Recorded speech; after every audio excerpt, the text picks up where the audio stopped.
Today nkufitiye abanditsi babiri, hari A hari na B.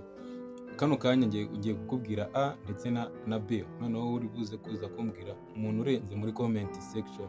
Umwanditsi w'indirimbo mfite hano A ni wa mwanditsi wumva indirimbo cyangwa se wumva beat, yamara kuyumva nyuma yaho akagira inspiration akandika nyuma yuko yumva beat cyangwa se nyuma yuko yumvishe indirimbo runaka, cyangwa se bikamusaba yuko aba afite gitari cyangwa se piano cyangwa se kuba ari muri studio, bikamufasha nyine kuba yashaka inspiration cyangwa se bikamufasha kuba yashaka indirimbo cyangwa se beat cyangwa se ikindi kintu gishobora kuba cyamufasha kugira kubona inspiration akabona kwandika indirimbo yiwe. Noneho kuri B hakaba wa wundi noneho uba wibereye mu rugo cyangwa se wenda uri kuganira n'abandi muri stories zigiye zitandukanye, mu by'ukuri izo story we agahita azikuraho akazikuraho inspiration, yagera nko mu rugo agahita afata pen akandika.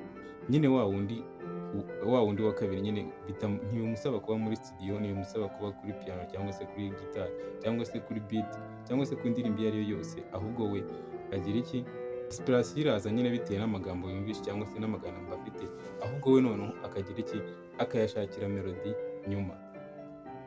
Bivuze ko nyine melody ayishaka nyuma yuko yanditse, melody ayishaka nyuma yuko yanditse, noneho wenda we agashaka beat nyuma, bakamufasha gushaka beat nyuma.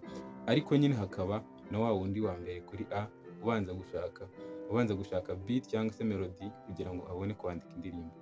Bose ni aba writers beza. Ese wowe urumva umu writer urenze muri aba ngaba ni uwuhe?